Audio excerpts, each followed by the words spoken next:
If you are, you need people who understand your needs and are committed to helping you make it happen. At DKP & Co Chartered Accountants, we are more than just accountants. We are business advisors, taxation consultants, and strategists that specialise in setting up businesses. We understand the client and give them the very best customised advice and strategies to achieve their goals. Visit our website dkpco.com.au or give us a call today on 03 9023 9370. Fast, proactive, personal. That's DKP & Co Chartered Accountants. Buying your electricity from the big energy companies is now the most expensive way to power your home.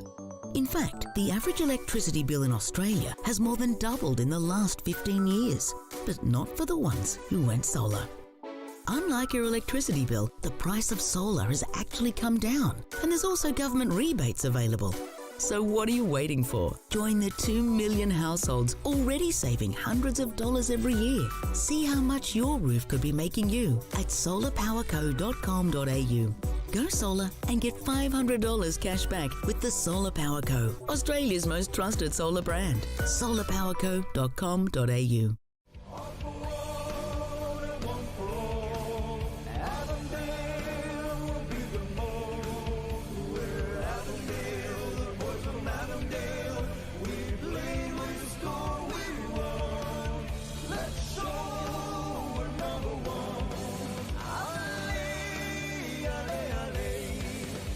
Avenger Radio on FNR, Football Nation Radio.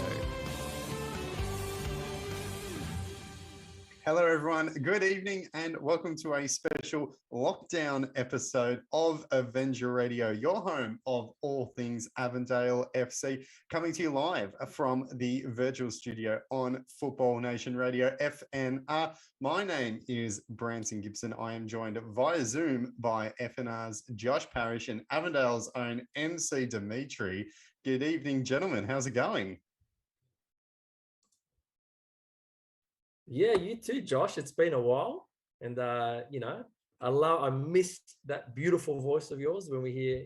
We haven't had any football in the last few weeks, so we don't get to hear beautiful commentary as well. So it's nice to kind of to hear you and see your face again too, Brand. Absolutely, Dim. How's lockdown been treating you, mate? Look, I'm sure, like everyone, it's never easy, but we try and look at some of the positives during this time and try and kind of keep upbeat about it, but just really like everyone else, just missing football, if I'm honest with you. I'm sure you guys are feeling it too. We're lucky, at least the EPL has been on for the last 2 weeks, so we've got something going on in the other leagues, and it's nice to see the fans actually back in the crowd. And it kind of makes me think about how long is it going to be till we get back to football, obviously in the NPL, but more importantly, when are we going to have the people back and the fans, because that's what we miss. We miss the family and the fans. Yeah, absolutely. And as you said, mate, the EPL, it fills a void, but we definitely can't wait to get back to Avondale. Exactly. We have a big show ahead of us tonight as well, Dim and Josh. Tonight, of course, was meant to be our FFA Cup round of 32 clash against the Devonport Strikers. To mark the occasion, though, we are going to celebrate a special anniversary, and tonight's show will be all about the FFA Cup. So while we aren't taking on Devonport, we'll do our best to fill that FFA Cup void as well. And later on, we'll be joined by a very special guest as well, former Avondale striker Kaine Sheppard, who was a mainstay of the 2018 team that went all the way through to the quarterfinals of the FFA Cup. He will be joining us on Avenger Radio as well to reminisce about that magical cup run. Josh and Dimmy, though, before we get into it, we do have to say a big thank you to tonight's sponsors, Clover. They are major partners at Avondale FC, and they are the main sponsor for tonight's show as well. Clover, mate, they are the most complete provider in the planning, source, and supply of world-leading pipeline systems for the water and civil infrastructure markets. Clover combines strategic project consultation, product innovation, and service excellence. Proudly Australian-owned, Clover have an extensive reach across the country and the Asia-Pacific region. As a family-run business, Clover have built a team of project engineers, estimators, design consultants, and sales professionals that have dedicated their careers to the water industry. For more information, you can visit cloverpipe.com.au. But yes, big thank you to Clover. And Josh, mate, how much do we wish we were out at AVD Stadium tonight?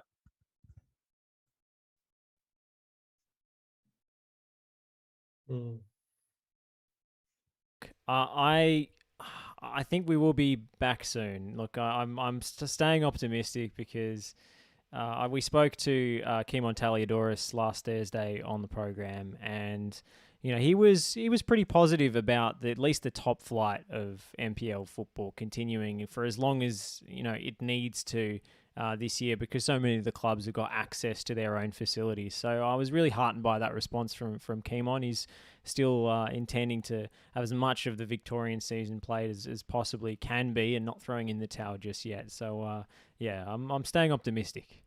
Well, it's funny looking at literally I was on our Avondale Facebook page going through the playlist. So in case you guys are feeling a bit lonely, you can jump on the page and you can go through all those videos from past and present. But looking at this season, essentially we had match day 1 all the way up to 13, had a little bit of a break. Then we had a few more match days.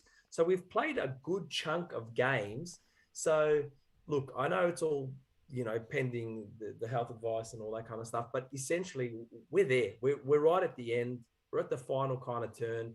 We've got to finish this season. And I think everyone will be very surprised if FV don't just get this done for this season.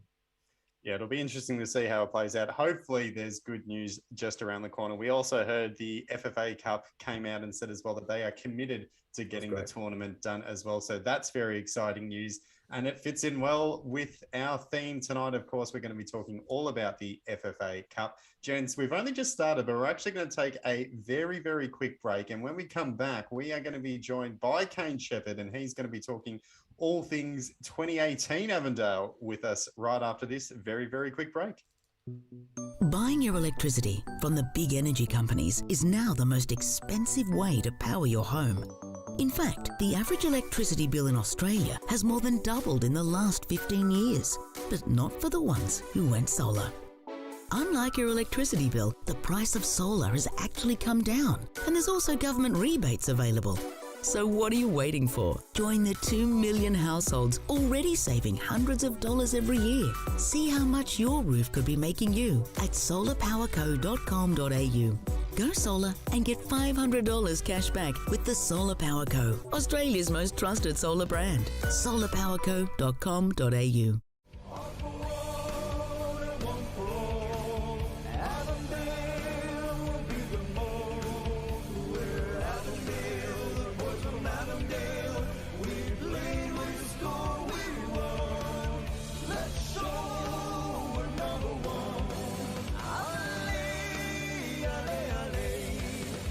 Avenger Radio on FNR, Football Nation Radio.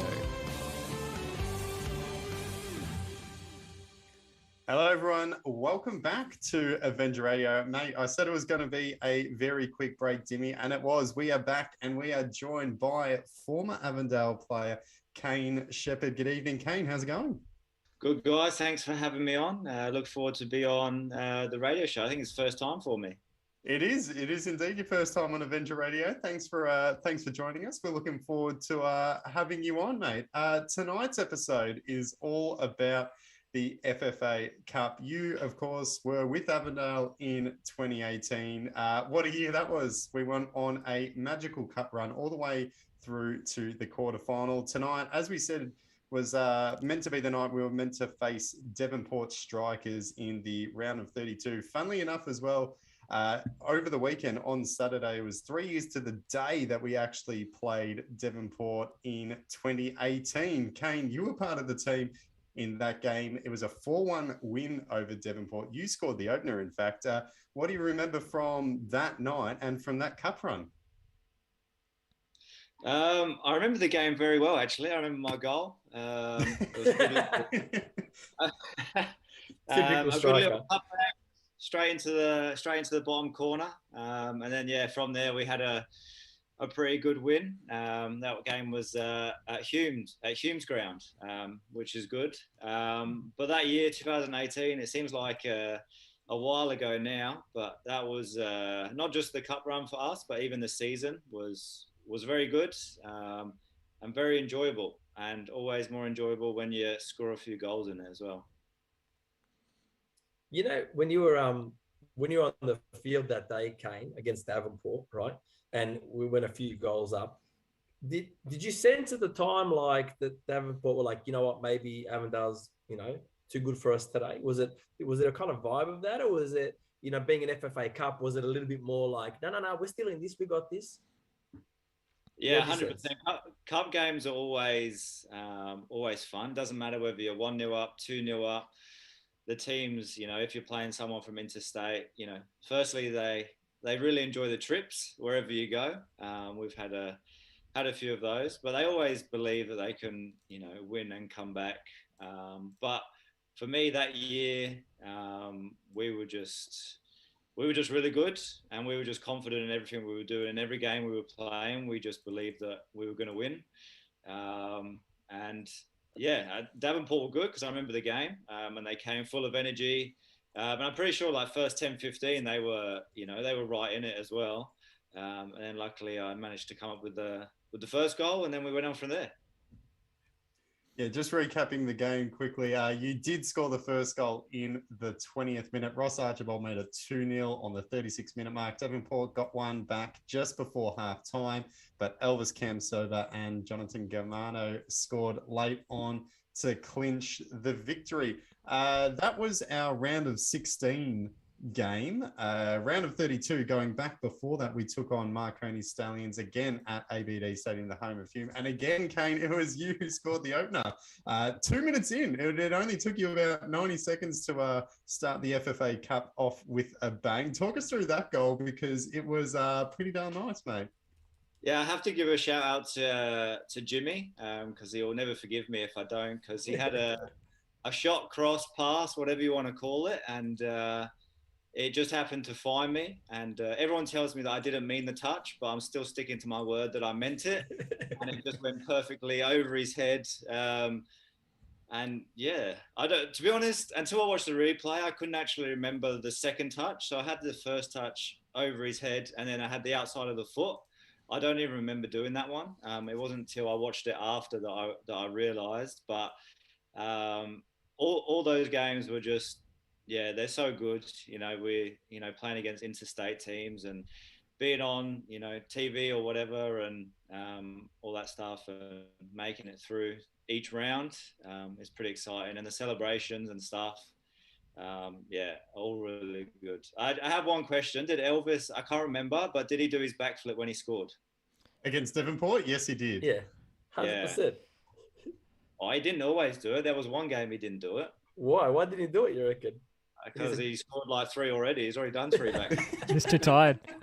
Yeah, he's too tired for any more. That's it. Hey, I got a question for you, Kaine. That was a pretty good team that year, 2018. And look, it just seems as though every year we get stronger and stronger and stronger. Even though we lost the quality striker like yourself, and we lost Elvis, and then so on. It's part of life of a football club. Players move on and back and forth and all that kind of stuff. This year, seeing the boys perform, I know you've been to a couple games as well, and I'm sure you watch them obviously online as well. What are your thoughts? Do you think this team have what it takes to go even further in the FFA Cup compared to that 2018 team? Punching it away, Camps over the touch. Yeah, like you said, in 2018 we had a great team, and there's still some players that play for you guys now that were there when I was there. But yeah, like you said, I've been to a few games, and you guys pretty much just destroy everyone. It's good to watch. I know what Zoc's like. He loves his attacking football. Sometimes he likes defending. I know that, but You guys are always scoring goals. Valentini's been on fire, scoring all your goals. It's a little bit frustrating, especially, when we look at it and COVID and stuff like that. You guys are flying at, the top of the table, and then COVID comes up again, and 2 years in a row kind of thing. Because, for me, it felt like I was kind of at the start of Avondale's journey when they were in the NPL as well. They'd only just been promoted for a couple of years. I moved across from Heidelberg, and like you said, every year they've just been building and building, and like watching it this year. So hopefully the season, it can continue, so you guys can, get the trophies and all that in the league as well. But, FA Cup for me is massive because, the club gets exposure, the players gets exposure. Obviously you probably won't get to travel, at the moment, but for me, FA Cup is huge, and it's so much fun to be a part of. You reckon if you... Sorry, Josh, go ahead. I was going to ask, what's the difference in kind of atmosphere around the team and the players personally when you're on that kind of cup run and the games are getting broadcast on national television? There's so much spotlight there because, the NPL, we all love it dearly, but it's a kind of cult thing. There's a very small and dedicated community that really, really follow it. Whereas, the FFA Cup really cuts into the mainstream in a different way. Are you suddenly getting, texts and calls out of the blue from people you haven't spoken to in years saying, I saw you on TV, you were scoring goals? Yeah, it's actually nice because my family and that are still in England. Right. So when I was in the NPL and stuff, we didn't really have the live streams that guys have now to watch. So when those games were on and stuff like that, they were able to, tune in and watch, and, they enjoyed it. And, as players, it's just fun because you just have a game on the weekend and then you have a game during the week. And you'd always rather play games than turn up to training, unless it's a Thursday night and they've put dinner on for you, because that's always a good night. But other than that, you'd rather just play games. So, but it is nice because, when your family's overseas and stuff, it's nice to be able to show them, what you're doing, and they can watch and stuff like that as well. It's funny you mentioned food because, ironically, this year, Kaine, you're not there, but the canteen, they have these absolute ripper schnitzel rolls going on, right? And mate, you're missing out. The food, not only the club is growing from a footballing perspective, and then the schnitzel roll, which you've got to have it. If you got to have Avenger Park, you got to have the schnitzel roll or even the sausage roll as well. Mate, it doesn't stop. Don't you miss the food? Have you? You've been eating too many. Of course. Well, someone's got to eat the leftovers as well. I remember I came to, I think it was just the beginning of the season, I came to a game and I came down into the canteen after for food, and the amount of food that those guys were bringing out after was incredible. You could have taken some home, like packed lunch, and had it for work and everything. It was great. That was Dimmy's lunch for the week. Yeah. That was the catering service. Going back to the FFA Cup in 2018, so we had the 4-1 win over Marconi in the round of 32, the 4-1 win over Devonport in the round of 16.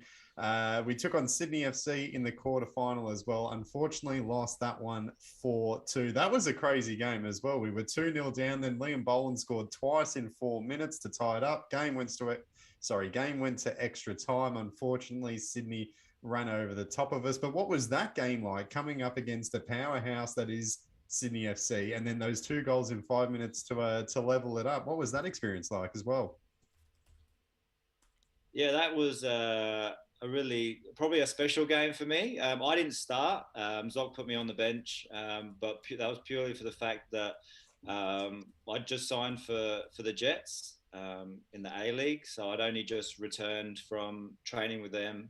So I was on the bench for that. But to be honest, it was probably more nerve-wracking actually being on the bench because, when Liam scored those 2 goals, and everyone loves a good Liam Boland celebration when he just goes, nuts like he does. And, at that point, because it went into extra time, didn't it? Yes. For sure. Yeah, you were you came on as a sub in extra time, yeah? And Yite almost scored an absolute ripper, which would have... Yeah. Yeah, that's right. I remember now. You're bringing back all the memories. But at that stage, we honestly believed that we could either hold out and go to penalties, which would have been even more entertainment, but even, go on and win. But I think towards the end, I think their fitness just kind of took over a little bit, and they scored those 2 goals. But to get that far in the FA Cup was, Bentley have done it before as well. Yeah, it's great. The celebrations after for the fans and the clubs and stuff like that. And yeah, it's just exciting. And that run it's the best one I've been on. So yeah, it was really, really fun. Dim, you were part of the club as well, mate. You were doing the post-game interviews. You were doing the ground announcing those nights. What are your memories of the run, mate? Oh, look, I pretty much echo everything that Kaine said. It's the FFA Cup really is for the people. It's that David and Goliath kind of story. No one wants an A-League team to win when they go against a lower team. No one. I reckon even the A-League supporters are a bit like, oh, I wouldn't mind if the other team wins. So it's this weird kind of vibe. It's a friendly vibe, which is still good. But I remember in particular Yitai's. It's funny that strike in particular really is like cemented in my memory because it was literally a fingertip save, and I remember thinking to myself that it's a game of inches, and I guess it just kind of it grows. You develop a passion for the FFA Cup, and more importantly, I think the FFA Cup raises bigger questions about that B League and all that kind of stuff. That's super important. That football pyramid that we constantly talk about, because I think it's really interesting too having Kaine on, because Kaine's had an experience on both sides. MPL, and then you go to that A League, and it's this weird jump, isn't it, Kaine? I mean, we talk about the training. You're saying that the fitness levels before Sydney. So I don't know. Talk us through that. Like, is it a big jump when you experienced that, or what was it like? Yeah, there's a jump, but for me, it's more, just because they're full time, and I think that's why in the future coming into Australia. Is that all it is? Honestly, yeah, I think there's the quality there. Are the NPL players, they got the quality? There's plenty of NPL players that have the quality and have shown when they go to the A-League, they can do it once they get up to, training every day and getting the volume in, the loads, all that stuff that they look at, and just playing games. But it's definitely one of the main things. Like, I think that year, me and Elvis showed it. He went to victory, Kenny Afu did it. And there's been Jordan Murray did it from New South Wales. So there's been plenty of players that, have done it and stayed in the league and even gone on to better things. So I think, in the future, if we can, get the B League up and running, I think it's very important for football. And even I think it's important because the players that are not playing week in and week out, in the A League and stuff like that, they don't have to go overseas all the time to a second division or a third division. They can actually stay in this country and still develop and, still challenge for the A League and stuff like that, but they can still play full time. Which for me, I think is massive, and I think is a draw card for other players to come and play as well. So I think it is important, but we've shown as well that there's times that NPL clubs have beaten A-League clubs. So I think it's definitely doable, and yeah, it's definitely something that we hopefully, in terms of the B League, can get up and running as soon as possible.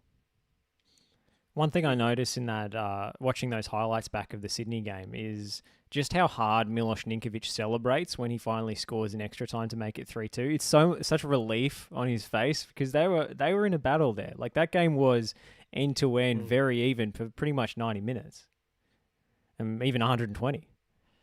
Yeah, well, I think I played about half an hour and I was pretty exhausted by the end of it. So, and I mean, for the A-League teams as well, during that time, they've just come in, I can't remember the day of it, but like towards the end of pre-season, beginning of the season. So they're still, they're training every day and they're just getting the match fitness in. Whereas we're coming to, the end of the season kind of thing, just played 26 games or 30 games or whatever it is. So, but they know that we know when I was in the A-League and, we played against some Newcastle local teams, we knew we were going to be in for a battle straight away. The way they'd set up, they'd make it hard for us. And, we played one in Newcastle and we really had to grind it out. And it was, it wasn't easy, but, we got the result. But, yeah, we knew it was going to be a grind, but that's what makes it exciting. That cup run as well, right at the end, the Sydney game, that was part of an absolutely hectic week. I think in the lead up on the Friday night, we had the Bentley Greens semi-final. That was the ridiculous one where we were 3-1 down in extra time. What was it? Two own goals and then a Jonathan Germano free kick to win it in the 121st minute. So we had that on Friday night. We had the the Sydney FFA Cup game midweek, and then we backed that up with the NPL Grand Final against Heidelberg on the Sunday. So it was like a mega week. What was all of that like? What was the Bentley game like? What was going through your head when 3-1 down to 4-3 winners in the space of 5 minutes in extra time? That would have been nuts. Yeah, the semi-final was really good. And, when we were 3-1 down, it was a bit, everyone was a bit not feeling great. I mean, I've been close a couple of times with Heidelberg and stuff like that as well. And even Avondale previously, we made the finals and stuff. But I remember it was 3-3 and we got the free kick on the edge of the box. And me and Johnny walked over to the free kick. And we still talk about this day because we're still really good friends and we all catch up. And I wanted to take it. And he looked at me and he said, "I will score." And he stepped up and I promise you that's exactly what he said. I've never run so hard in my life to chase somebody to celebrate. Honestly, I feel like I nearly pulled a hamstring. But honestly, he said that to me. Fantastic. I remind him all the time. And it was such a good free kick. So we had the high of that. And then, the Sydney game. And then the grand final, which was obviously disappointing because we lost. But to be in that, all in, one season is pretty big. And again, just the excitement of it all is definitely needed a holiday after that. Kaine, it's funny. You just mentioned the grand final as well. It was heartbreaking, but it's really interesting. And I'm not sure, Josh and Bran will back me up on this. But like everything is character building. And I know you're very, very big on resilience, Kaine. It's a lot of some of the stuff. And we can talk a little bit more about what you do as well besides football. But I think there's a mental resilience this season, and I'm that the boys have demonstrated, where I think that was a really good learning experience. Without that, I don't think they would be as tough to beat as they are at the moment. I mean, these boys are ruthless, and you can feel it. You were there in 2018. The change room, it's a very different vibe. There's a different type of belief in there, So as a footballer, I mean, tell us about some of your experience, with resilience and how you cope with those, because I know that's something that you're passionate about. Yeah, I think resilience is massive, and I think even for the boys at Avondale now, after I left, obviously what happened, that season when they were top of the table for so long, and then Heidelberg, pipped them right in the end. That stuff hurts, and it's not nice, and you don't want it to happen again. And I know what Zoc's like as well. We got on really well, and I know that would hurt him a lot. And the teams and squads that he's been able to put together have been really good, but he's actually just kept a lot of the same team for a long period of time now. And to be fair, Heidelberg did the same. When they went on their little run, they hardly had any changes. And I think it's the same at Avondale now. And like I said previously, COVID, hasn't helped. Otherwise, I think it would have been 2 very successful seasons for Avondale. And I'm always watching, always doing that stuff. But I think, resilience is massive. And, it hurts, but you can't let it, affect you for too long. You just kind of got to accept it, deal with it, and then kind of move on and just get ready for the next season, which, like you said, the boys have done. And I can see your background. Yitte is still there. He's looking a bit too serious there for my liking, but it is funny, isn't it? When you see them, you should have seen him in the photo shoot live. It was hilarious. Yeah, I can imagine it would take him a while to be that serious. Yeah. But someone like Yitte, he's been there for a good number of years now. For him to still be there, and he's been one of the best midfielders in the NPL for a good few years now. So for him to be able to go and win something as well, I think is massive. It's always, everyone always says, to win something is always good. I'm still waiting for that, but I trust it. I trust it when they say it. So yeah, hopefully the season can get back up and running, and we can get a trophy. But I'd also just like to say about 2018, Dimmy, that I think that was your first. Was that your first season with the club? Yeah, I came in like startish to mid of the season where I got involved in the club and the whole media stuff started to happen. Yeah. I'd just like to say that I think personally I've made your career since. And you know it's true as well. The interviews we used to have were unbelievable. So I reckon I've helped you progress in your career. So you think it's got nothing to do with all the hard work after hours, all the team meetings, building a team together, brand, the graphics, the editing. You think it's nothing to do with the whole team behind it? You think it's all you? I think I had a major part to play. He's part of your origin story, Jim. Okay. I appreciate it, Kaine. There's still the top line on Dimmy's CV. Is I interviewed Kaine Sheppard. Kaine Sheppard. Actually, the best interview I ever did, well, not the best interview I ever did, but one of the ones I always will remember is the double with you and Boland. Remember that one? Oh yeah, I remember that one. I can't remember what game it was after, but yeah. That was fun. That was good fun. We had a good partnership go that season, which you guys did actually, yeah. Well, it was a nice balance, I thought, between styles as well. Yeah, well, pretty much, every team I've ended up playing for. When I was at Heidelberg, I played up front with Daniel Heffernan, who went on to play for Central Coast. We had a good partnership as well. He'd play like out and out number 9, and then I'd play more of second striker, number 10 role, and that just seemed to work and flow. And then when I came to Avondale and Liam was there as well, it kind of just seemed to, the same thing just seemed to happen. He'd, be more out and out number 9. And I just kind of, float around or whatever and assist him, he'd assist me. And it just seemed to work really well. It definitely seemed to work because between the two of you in 2018, you scored 30 goals. Liam scored 16, you scored 14. So that's a pretty darn good return for a striker duo up front. Yeah, definitely. If you can score that many goals, but I think I'll just to clarify, I had 20 goals for the whole season, including. Sorry, I'm saying that because we're talking about FFA Cup tonight, so I don't. We are, of course. Are you including Liam's goals in that as well? His FFA Cup? No, just yours. Oh no, we can add it. If it makes our partnership look better and more goals, then we can add his in as well. That's it, perfect. I don't know what that is off the top of my head, but I'd like to thank Liam because against Port Melbourne, he went off with concussion and allowed me to take a penalty to score my hat trick. So I'd just like to, it's very thoughtful of him to, knock himself out and walk off the pitch. Very considerate. That's a teammate right there. That's what you want, Well, we had Limo on last time, and he was talking about this season he's moved into a little bit more of a provider, playmaker role, still as a number 9, but, playing in the wingers and so forth. Is that the influence that you've had on him as the model to follow? Well, I wasn't going to say that, but now you've brought it up. Maybe, I'd say he's probably been watching Harry Kane probably more than he's been watching me. Spurs. We should check in on Limo and see if he's okay. If Kane signs for City, I don't know if he'll come back out of isolation.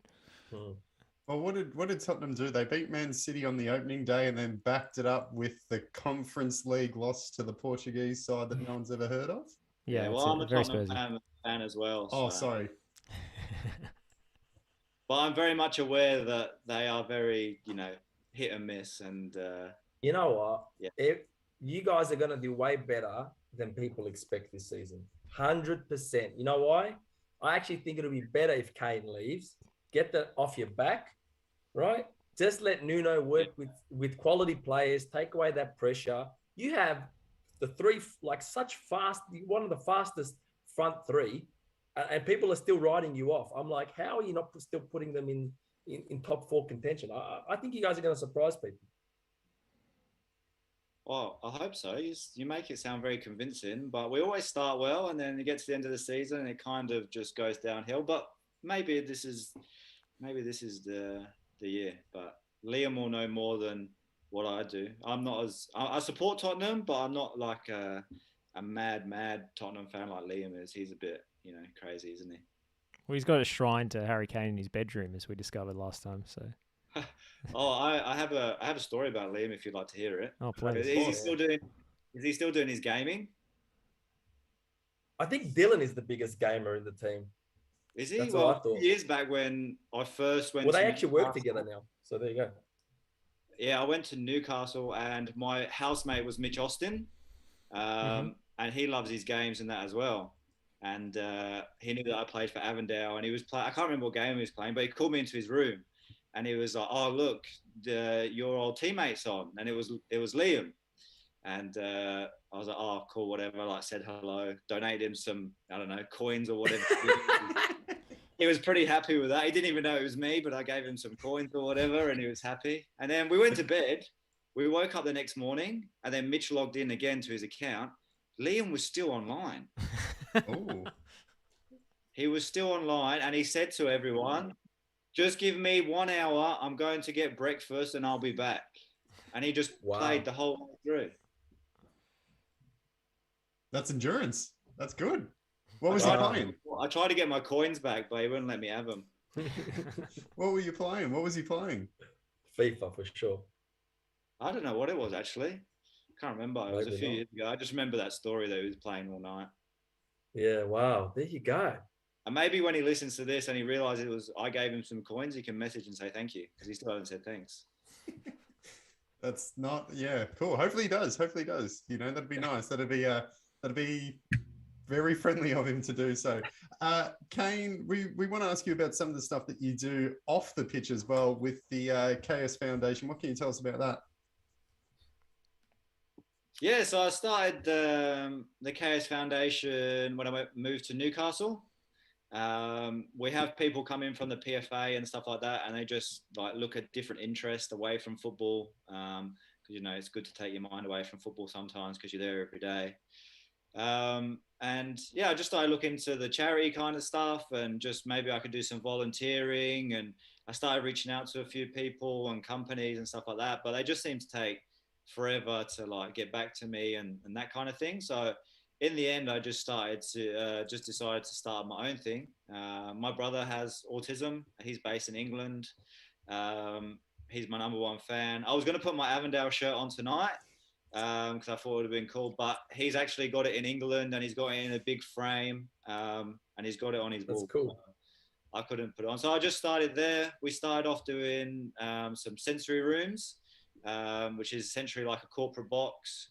And it's just set up so the kids and families can come in and out, because there's some sensory overload stuff that happens for these children, and whether it be too much noise, too much light, stimulation, that kind of stuff, it can really set them off. So going into the room just gives them an opportunity to just really relax, chill out. Because generally if they sit in like a main stand with lots of fans and they get too overwhelmed, the parents have to take them home and they have to leave the game completely. Wow. So we did that, and I was nervous to start with because I didn't know who was going to turn up. And at the time I had an injury, so it was good because it kept my mind, busy in that sense as well. And by the end of the season, I had a waiting list of people that wanted to come. So again, unfortunately, COVID at the moment is, making it not easy to do that in stadiums and stuff like that. So can I ask you a question about the sensory room? Because I'm really interested in how it works, right? Yeah. So, for example, you said there's a waiting list, let's say, right? And obviously, I'm guessing the objective of the room is to have a place where they can go and chill out a little bit more and not feel so overwhelmed by everything that's happening. So when you say there's a waiting room, does that mean a waiting list? So does that mean that even within the room that you've set up, you don't want to have too many people in there? Like, what's the general kind of, in your experience, what works best, that provides the environment that's suitable? Yeah, so it depended on Newcastle as well. So what kind of box they would give us, because they were really good. They gave us the box for free and stuff like that. So some weeks we'd have a bigger box, and then some weeks we'd have like a smaller box. But even in the bigger box, we don't want too many families in there because it can become a bit chaotic.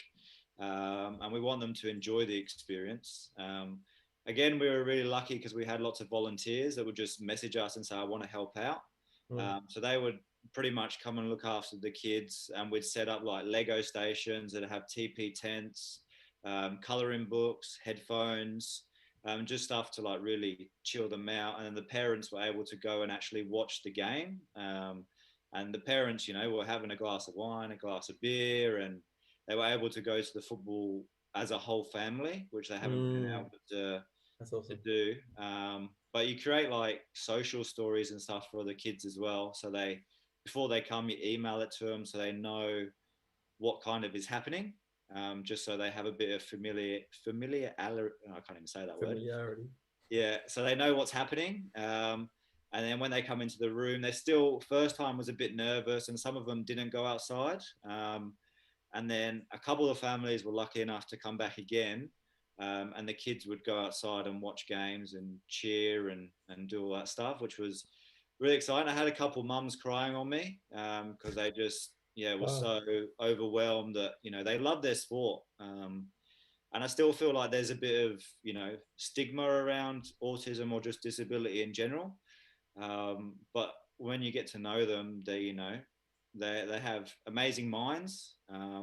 They might do certain things slightly differently, but they love their sport. They want to be involved, and for them to have the opportunity to watch it or play it is pretty special. So I guess the question is too, I mean, obviously you started with football clubs like Newcastle because you were there. So, I mean, I guess the question is, do you plan, you can expand it to any sport really. You could take it to basketball, you could take it to AFL, right? Yeah, 100%. You could do, I know AFL, some stadiums have like built-in sensory rooms, like the bigger stadiums. Wow. But I found a couple of those stadiums, they have sensory rooms, but they've kind of built it out the back of a stadium, which takes them away from being able to watch the game as well. Whereas we wanted to have them to be able to just come inside for a bit, but just walk straight back outside and watch the game instead of, go into an entirely different room. Because that's what, I would want to do. I don't want to just be isolated kind of thing. But I know they have done it in AFL. I know they've done it in England with some Premier League teams. So Aston Villa, Sunderland, maybe even Wolves.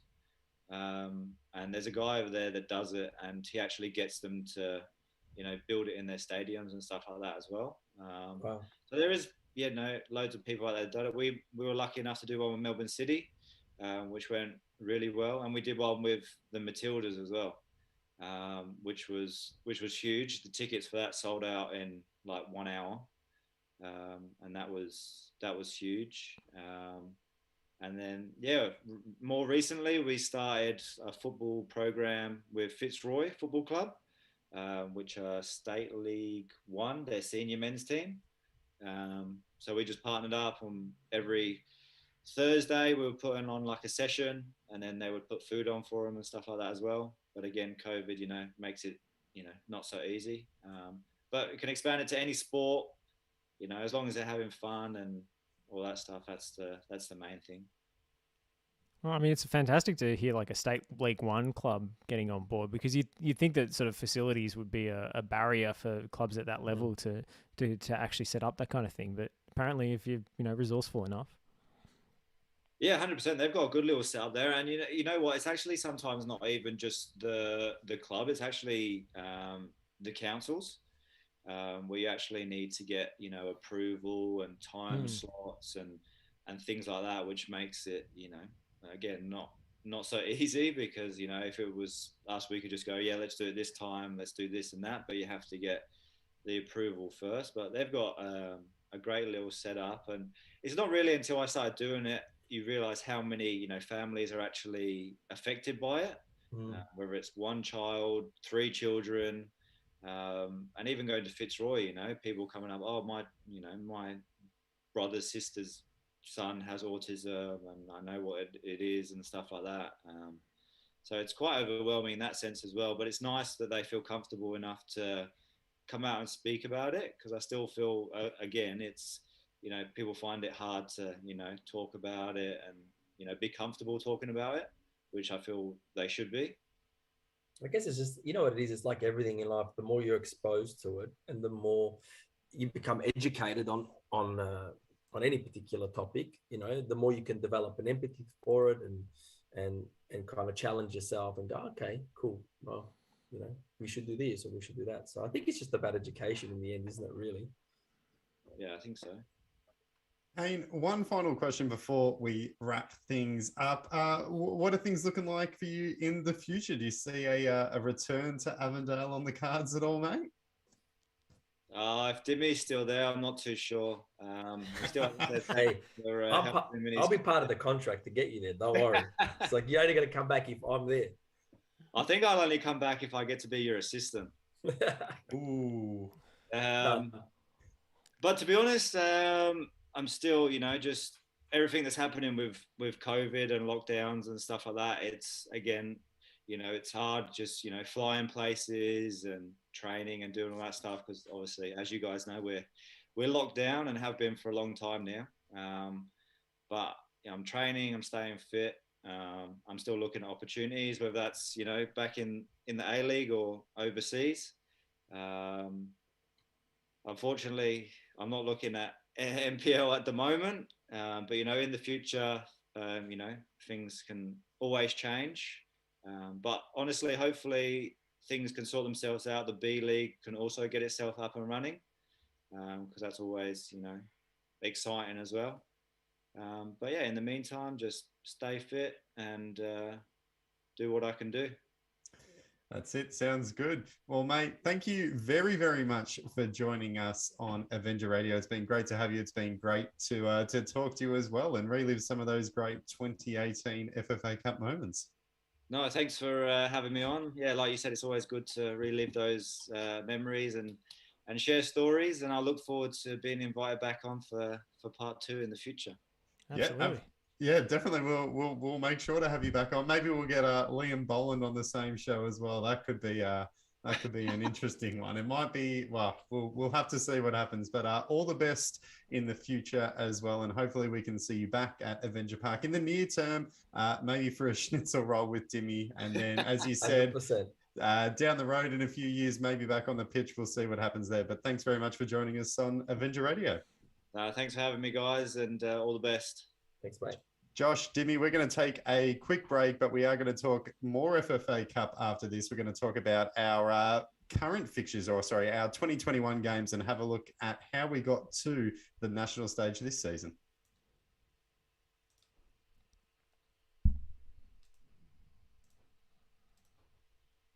Since 1998, Lanco Group has been providing superior civil engineering solutions and advice to developers, local government and service authorities across Australia. Lanco Group is known for delivering sustainable, efficient solutions. By working closely with clients, Lanco Group is able to meet the complex infrastructure requirements for residential, commercial and industrial developments on time, on budget. Find out more at lancogroup.com.au. Lanco Group, your business partner for engineering solutions. Are you looking to change your destiny in life? Be your own boss? Start your own business? If you are, you need people who understand your needs and are committed to helping you make it happen. At DKP & Co Chartered Accountants, we are more than just accountants. We are business advisors, taxation consultants, and strategists that specialise in setting up businesses. We understand the client and give them the very best customised advice and strategies to achieve their goals. Visit our website dkpco.com.au or give us a call today on 03 9023 9370. Fast, proactive, personal. That's DKP & Co Chartered Accountants. Buying your electricity from the big energy companies is now the most expensive way to power your home. In fact, the average electricity bill in Australia has more than doubled in the last 15 years, but not for the ones who went solar. Unlike your electricity bill, the price of solar has actually come down, and there's also government rebates available. So what are you waiting for? Join the 2 million households already saving hundreds of dollars every year. See how much your roof could be making you at solarpowerco.com.au. Go solar and get $500 cash back with the Solar Power Co, Australia's most trusted solar brand. solarpowerco.com.au. Since 1998, Lanco Group has been providing superior civil engineering solutions and advice to developers, local government and service authorities across Australia. Lanco Group is known for delivering sustainable, efficient solutions. By working closely with clients, Lanco Group is able to meet the complex infrastructure requirements for residential, commercial and industrial developments on time, on budget. Find out more at lancogroup.com.au. Lanco Group, your business partner for engineering solutions. Are you looking to change your destiny in life? Be your own boss? Start your own business? If you are, you need people who understand your needs and are committed to helping you make it happen. At DKP & Co Chartered Accountants, we are more than just accountants. We are business advisors, taxation consultants, and strategists that specialise in setting up businesses. We understand the client and give them the very best customised advice and strategies to achieve their goals. Visit our website dkpco.com.au or give us a call today on 03 9023 9370. Fast, proactive, personal. That's DKP & Co Chartered Accountants. Buying your electricity from the big energy companies is now the most expensive way to power your home. In fact, the average electricity bill in Australia has more than doubled in the last 15 years, but not for the ones who went solar. Unlike your electricity bill, the price of solar has actually come down, and there's also government rebates available. So what are you waiting for? Join the 2 million households already saving hundreds of dollars every year. See how much your roof could be making you at solarpowerco.com.au. Go solar and get $500 cash back with the Solar Power Co, Australia's most trusted solar brand. solarpowerco.com.au.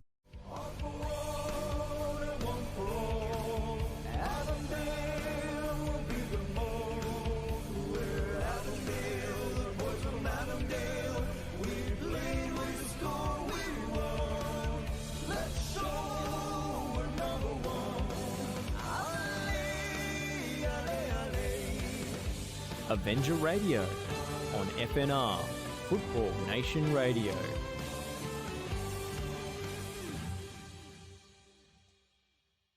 Hello, everyone. Welcome back to Avenger Radio. My name is Bransen. I'm here with MC Demitri and FNR's Josh Parrish talking all things Avondale FC. We were just joined by former Avondale striker Kaine Sheppard talking all things 2018 FFA Cup, bit of a throwback Tuesday, reliving that magical cup run. But boys, for this next segment, we're going to talk about FFA Cup circa 2021. And Dim, the first thing that I want to talk to you about, mate, is our special FFA Cup kit, mate. You've had it as your background, your virtual background for the entire show. It looks sick. You were part of the team who sort of, planned the kit reveal and everything behind it. You were there with the photo shoot. Mate, what do you think of the kit? How good is it? And how unfortunate is it that we can't be wearing it tonight? Yeah, well, look, I never forget, Brand. Remember, we got our group chat going on, our WhatsApp group chat, and we were shown an image before it was released, just to go, hey guys, just so you know, this is the kit, and this is what we need to start preparing for. And I remember seeing it and thinking, man, this is beautiful, And what I love in particular about the kit, yes, it's a beautiful kit, right? But more importantly, I love that the club offers our fans and our family an opportunity to buy another kit, right? So if we look at this year, we've got our home kit, we've got our away kit, we had the BCNA pink kit, which was awesome. We've got the FFA Cup kit. That's 4 kits. I mean, we're talking about, we've got more kits than Man United. At least as many. We've got the training kit as well. The training kit as well. Do you know what I'm saying is it's that level of professionalism. And I think as weird as this sounds, it's those little details that the club do, adding another kit, doing this, doing that, right? That adds to our level of professionalism. And it's not just what happens on the park, it's what happens off the park. And it's a beautiful kit. We had a great time doing the photo shoot with the boys. They loved it. If I was to rate them, from highest to lowest in regards to who felt the most comfortable in front of the camera. I would say probably Mario felt like he was the one who was like a bit out of fish out of water. Oh, really? I thought you were going to say he was the season pro. He seems to handle the pressure. He was like as a fish out of water a little bit. But the funny thing was, he was so tough. He looked so tough, and I was like, he looks really strong. And then Christos, he had it down pat. I mean, this guy must be king of selfies or something, because that camera, he's like, boom, sharp, this, that. He was looking. He knew what he was doing. So, and you can tell in the photo behind me, or there it is. Look at it. He loves it. I think even the graphic designer as well, who works as part of the Avondale team, when he was doing the graphics, he said, man, Christos looks good in a lot of his photos. He said that in our group chat. He looks like he's destined for a career as an Instagram influencer, Christos. 100%. He loves it. That was a good experience. It was great. And then we're blessed enough to have a club and a board that supports our visions as well, So not only did they make the kit, they said, look, we said we need these things. We need to do a photo shoot. We need to make some videos, and they love it and they support us. And that's, I think, the difference. I don't know. I feel that's the difference with our club and perhaps some others. We get a lot of support from the board to be adventurous and try these things. And I think that's really valuable, not just for the club, but for sponsors as well. I think if sponsors see the value in Avondale, and they go, this is a club that has ambition moving forward, and they're not afraid to try new things and push boundaries. So, considering we're a part-time club, we're pretty good. We try. And just on that, Dim, we want to say a big thank you as well, not only to our major sponsors, UCS, Clover, Goldfields, and Indeco, but also to the team at One Sports Puma, who were able to put the kit together and were able to provide it with us as well. Fantastic work by them. They're the ones who come up with the designs as well. So it's been fantastic. The thing that made me nervous about the special FFA Cup kit, we knew it was in the bank, Dim. We knew it was just around the corner. So I started getting real nervous before the Pascoe Vale game. I'm going, man, we better win. Because if we don't win, what do we do with the kids? We already had them. But if we take a look at the journey, we started off our FFA Cup quest this year with a clash against Beau Morris. It was a 6-0 win for Avondale over Beau Morris. The next game, though, this is when things started really taking shape. We took on Yarraville. It was a 2-0 win over Yarraville. Josh, Dimmy, you were there. What do you remember from that game? I mean, there was a real battle, that game. I mean, State League clubs are no joke. When they get that far, they've got something about them in terms of just how hard they play, really. And there were a lot of heavy tackles flying in. There was a lot of quick transitions and players getting in behind. They had one particular winger who was quite quick and causing trouble. And it was a nice big pitch for them at Preston's ground, BT Connor Reserve. So I think that suited the kind of balls into the channels and making Avondale's defence turn around and chase. So it was a real battle, that game. And eventually the quality told. But yeah, it was not as comfortable as you might have imagined with the difference between the teams in terms of the level, I mean. Yeah, it was. They were surprisingly really strong.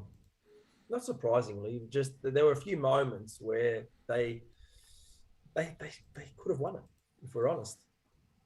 Yeah, well, definitely. And it's always tricky being an NPL side. It's funny, in the FFA Cup qualifiers, you go from the big dogs, where you come up against a state league side and you got everything to lose. And then all of a sudden you make the national stage and you go immediately to underdogs. So it's sort of funny how that flip happens. But coming up against Yarraville, a game we were expected to win, we were able to get the job done. In the end, you win and you advance. And that's what we did in the third round. We took on NPL 2 side North Geelong Warriors down in Geelong. Jimmy, you made the road trip down there. I think it was a cold Tuesday night as well. There was COVID rules, so the media team couldn't go. No, fans couldn't go. You were like the sole Avondale presence down there. It was a 5-1 win over North Geelong. What stood out to you from that game, mate?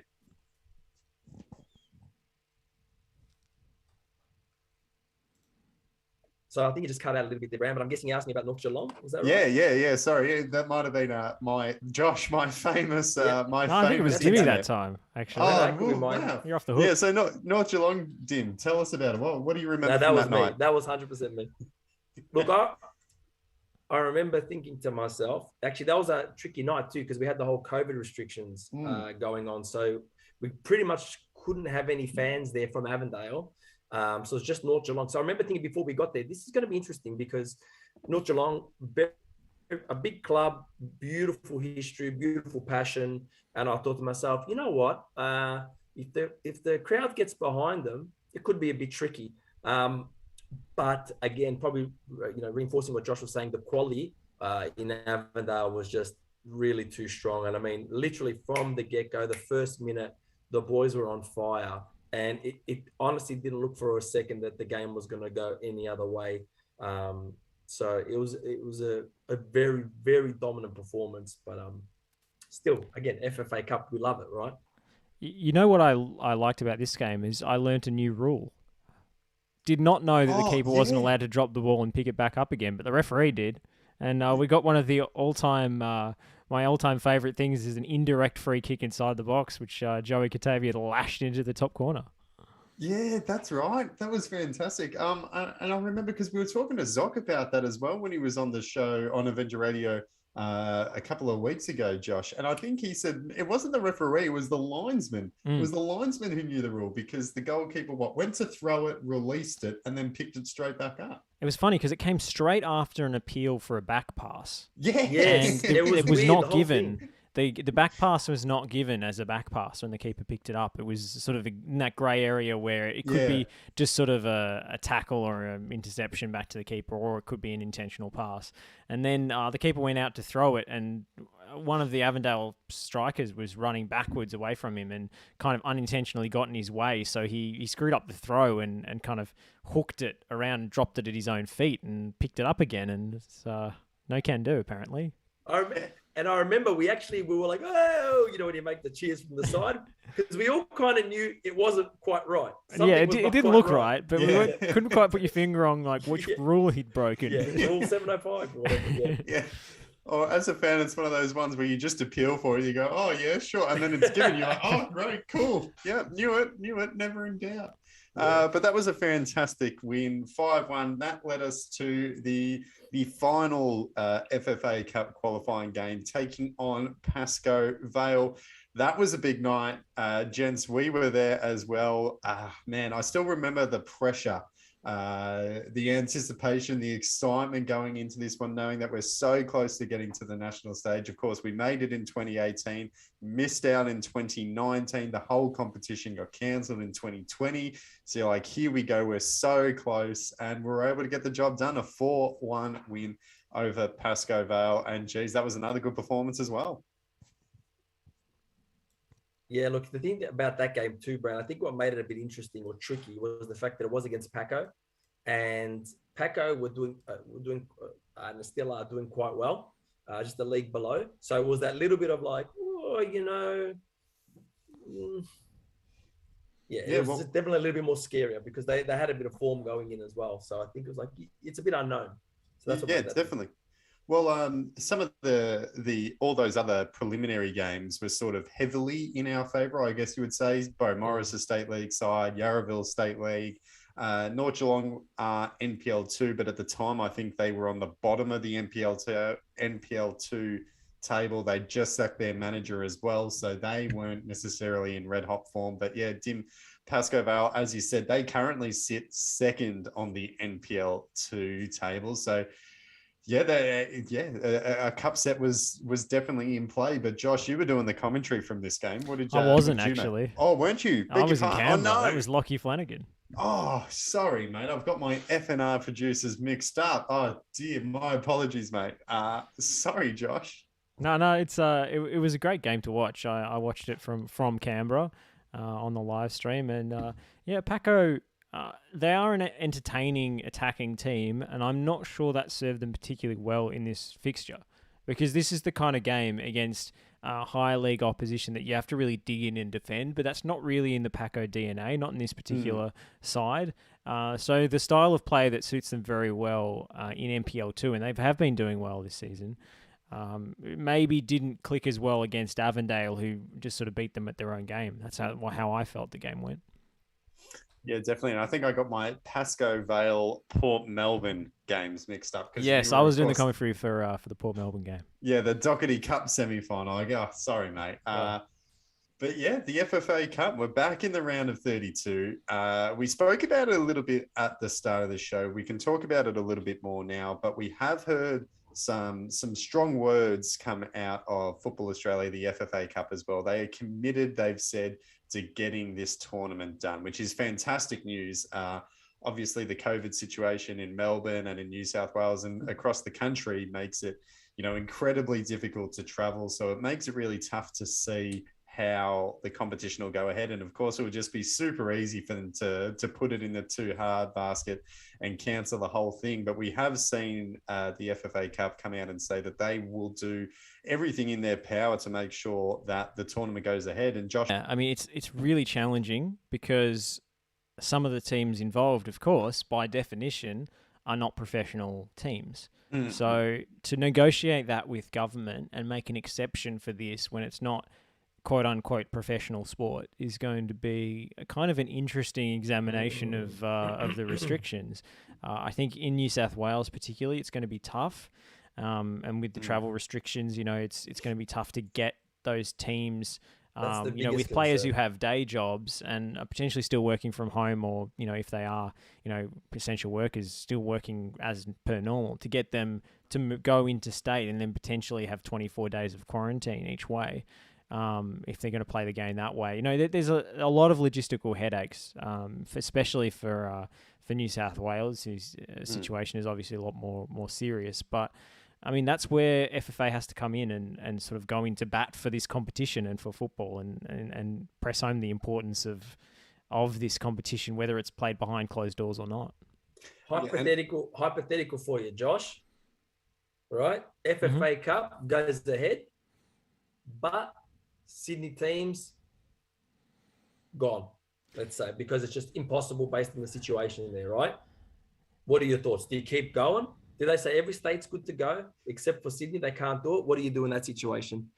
Is it a true FFA Cup? I don't know. What are your thoughts? Look, I think any FFA Cup is better than no FFA Cup, personally. That would be a heartbreaking decision for a lot of those clubs, and we'd really sorely miss out on some of the big ties in New South Wales that have been drawn.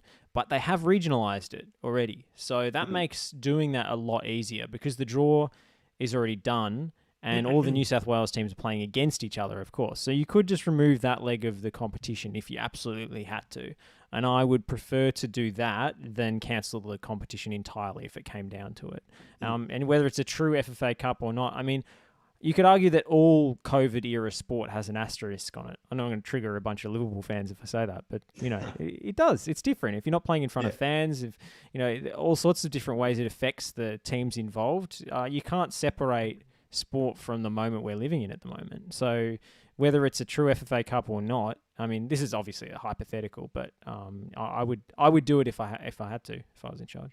Well, another thing as well, I had heard discussions as well. We are in the regions for the round of 32. Have heard it mentioned that they might be in the regions again for the round of 16 as well. So that could potentially mean that other states and regions can proceed ahead with their games, and Sydney or New South Wales have the ability to catch up. Another thing that'll be interesting as well is that gap between semi-professional and professional. One of the big things about the FFA Cup obviously being played in August, it's prime time for these NPL sides, but for the A-League teams, it's their off-season. But with the lockdowns, I think we're going to see that flip a lot because, of course, the A-League teams being professional athletes have exemptions to train, whereas, Avondale and these other NPL sides haven't been able to train for weeks. So it'll be interesting to see when the tournament does resume, if that advantage, which, sort of favours NPL sides a little bit, or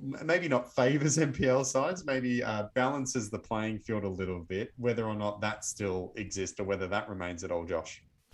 Yeah, that's going to be of huge interest, of course, because if the NPL sides aren't fit, it's going to be very difficult for them to compete, even if they can get on the same pitch. But I think some of the clubs, and I think Avondale included, are starting to get the hang of, particularly here in Victoria, the patchy lockdown on and off schedule, and have developed programs for their players to train at home. And it can never be as good as training as a team in a proper professional environment, but it never was.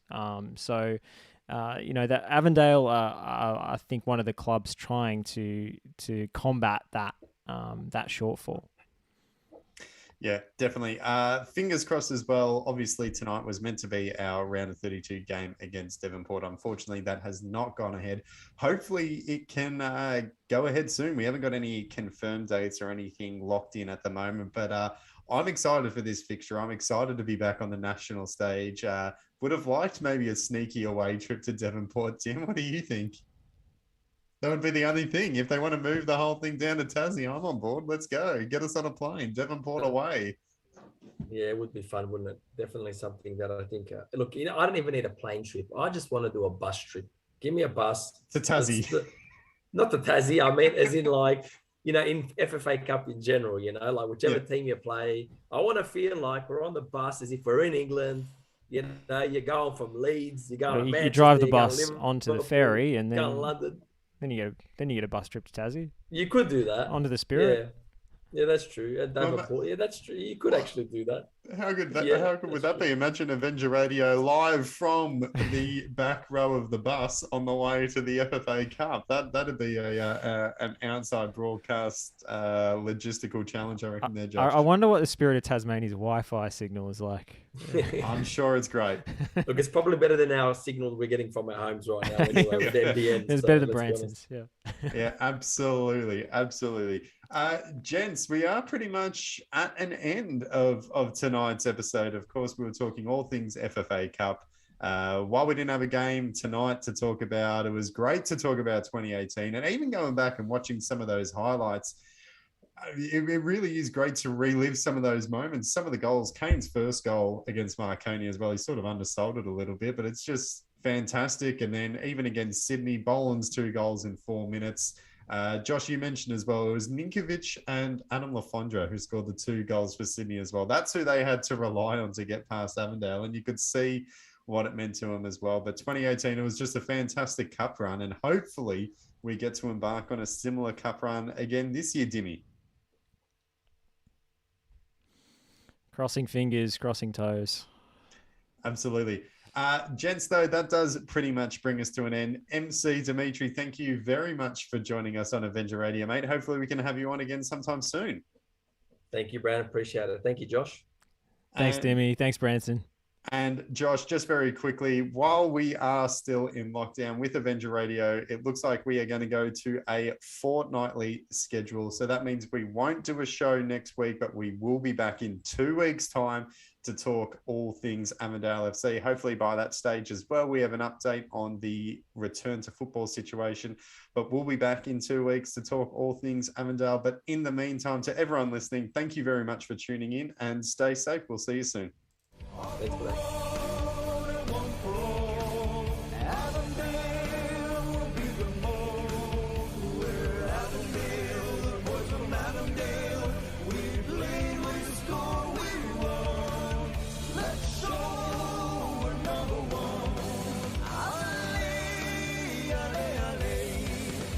Avenger Radio on FNR, Football Nation Radio.